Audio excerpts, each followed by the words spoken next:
Today's brief video, I want to take some time and address the parents out there who aren't sure how to speak to their teenage son or teenage daughter about marijuana. I also want to take some time and talk to those of you who are parents or siblings of someone who's struggling with THC addiction and how you can approach this situation.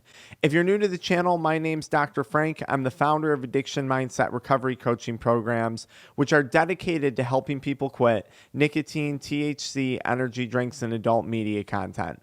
So if you haven't heard my story before on the channel, I was addicted to each of those substances, nicotine, THC, energy drinks, and adult media content for a period of about 9 years of my life.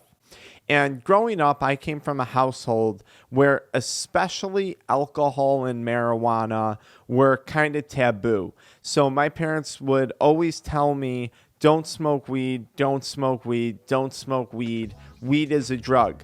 And that worked for me up until about the age of 23 years old. And I'm going to talk about how I got into smoking weed and why I suddenly decided that I was no longer going to listen to my parents at the age of 23. They said the same thing for alcohol as well, too. Don't drink alcohol, don't drink alcohol, don't drink alcohol. Now, I started drinking alcohol at about the age of 15 or 16 is when I had my first drink. And there was a major problem with the approach to alcohol. And I think most parents face this problem. My parents were not alcoholics. No one had a drinking problem by any means. But we would throw these big holiday parties every Christmas, every Easter, every Thanksgiving. And there was always alcohol present. It's very confusing if you're in a situation where you're telling a younger person, who's very perceptive, by the way, not to do something, and then you're doing it. Let me give you an example. I was on vacation recently, and sitting around the pool, these parents were drinking these really delicious looking margaritas, and the dad had some alcoholic ice cream drink. And the young girl, his daughter, thought it was ice cream. And she was so upset that he wouldn't share the ice cream with her, even though it was an alcoholic beverage. And he kept saying, no, you can't have this. It's bad for you. It's not good for you. And she kept asking him, why are you drinking it then? Why are you having it then, Dad? Are you hurting yourself, Dad?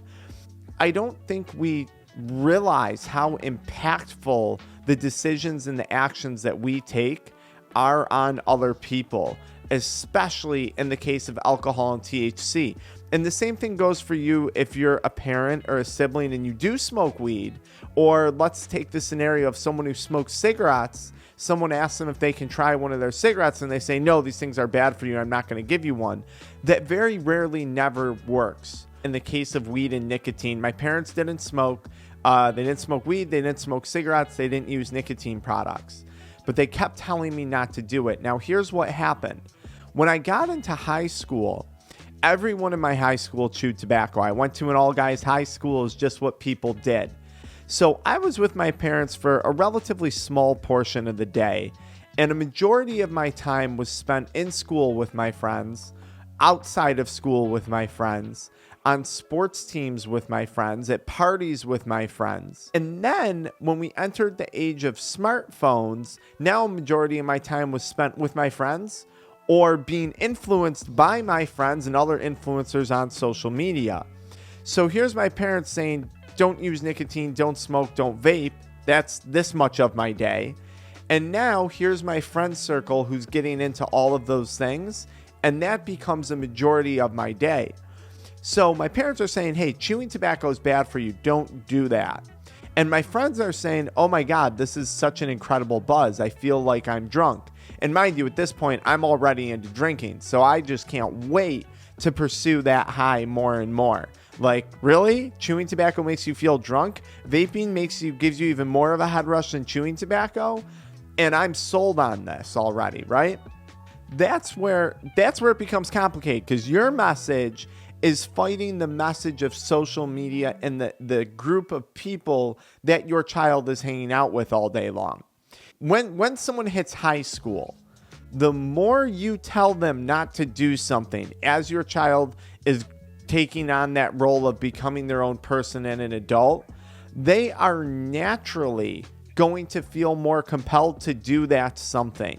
It is human nature to do this. We see this in adults. There are strict laws to not drive drunk, yet people still do it all the time. People don't like being told what to do. And my family constantly told me, don't smoke weed, don't use nicotine. Now, this becomes a very, very complex situation because now how do we do this then? How do we approach this topic with our younger family members or with our children or siblings? I think the key is in educating them and having honest conversations with them about the topic. If you smoked weed at one point in your life and it went poorly, explain to them why. Explain to them why you're saying, hey, don't smoke weed. This might be troublesome for you. Give them reasons why. And here's where it gets even more complicated. Fear-mongering doesn't work in these situations. You're dealing with a 17-year-old female, a 15-year-old female. Their friends aren't getting cancer from vaping. Their friends aren't getting cancer from chewing tobacco. Their friends aren't at a point in life where they can be a failure from smoking weed and a burnout and all these things. And guess what? Nowadays with social media, your kid's going to see a lot of very successful people who encourage the use of cannabis, who smoke cannabis, and who have phenomenal lives. And on top of that, they're going to see all the medical benefits that it gives. They're going to hear about it constantly with legalization. You need to have a more in-depth discussion with them than just don't drink alcohol, don't smoke weed, especially if these are activities that you're personally partaking in, which I think almost makes it impossible in that case to then be someone giving that advice to them. Unless in the rare situation, and love him or hate him, the only time I ever saw something like this was with Donald Trump. He doesn't drink, he doesn't smoke, and a large reason for that is because his older brother, whom he looked up to and respected, was an alcoholic, and he could see all the pain and suffering that caused. I think that's the only scenario where you have extreme examples like that, where that message doesn't work. It's coming from someone who's truly suffering. But my parents telling me not to drink, they're successful people. They're having fun throwing parties. Why would I not drink? I want to be like them when I grow up, right? I look up to them. So what do? I think one, watch out for their friend circles. Your child's friends are going to be the biggest influence on them. I didn't start smoking weed until I was 23 because my friends didn't start smoking weed until they were 23. If they would have started in high school, I probably would have too. But a lot of my friends, we were around it at parties, just none of us had an interest until we got into college. So that's the first thing. I think friendships and keeping an eye on friendships the best you can is going to be super, super crucial.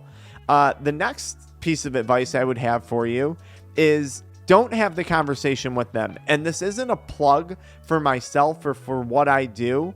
It's really hard when it's coming from you, the parent. We don't listen to our family members.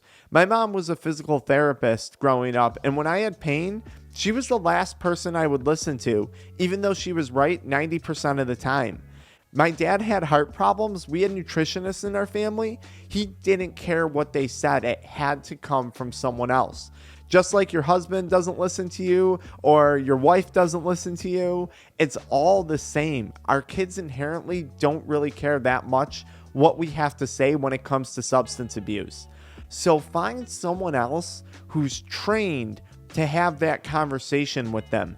This can be a coach. This can be an older mentor. This is what our programs do for younger people. This is what our programs do for older people too, okay? We do this for both parties. But it has to come, in my opinion, from a third party, and that third party can't be fear-mongering, and they can't be saying, don't do this.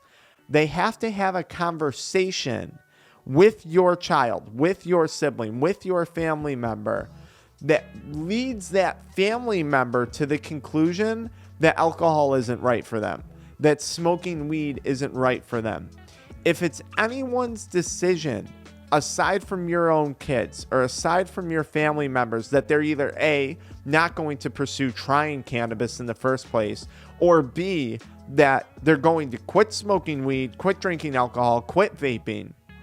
If it's anyone's decision but their own, it's not going to work. And it's just going to lead to more friction and more turmoil and more fighting. I can't tell you how many countless times my parents would confiscate my chewing tobacco or my weed products and all that stuff. And many times when they would confiscate it, one of the weirdest things would be is I'd be in the middle of a really long quit. And I'd be like, okay, I'm 3 weeks sober from nicotine. I'm 3 weeks sober from weed. And then suddenly I'd get the text message or I'd get home and I'd get screamed at because I'd have weed or nicotine in the house. And that would immediately, what would my response be? I'd go buy more. I'd get in my car. If they took my car away, I'd go bike. I would go buy more of the drug. Just to go against the grain, because it's human nature. That's why we see so many people who get DUIs, adults, grown functioning adults, get repeat DUIs until they lose their license. It's human nature to go against the grain. So I hope this video helps you guys out. I hope it points some things out about how to speak to your kids about marijuana and some of the problems and challenges that you might be facing. And if you really do need help, call our offices. You can find my contact information in the pinned comment and the video description below. I'll see you guys in the next video where I talk a little bit more about marijuana addiction.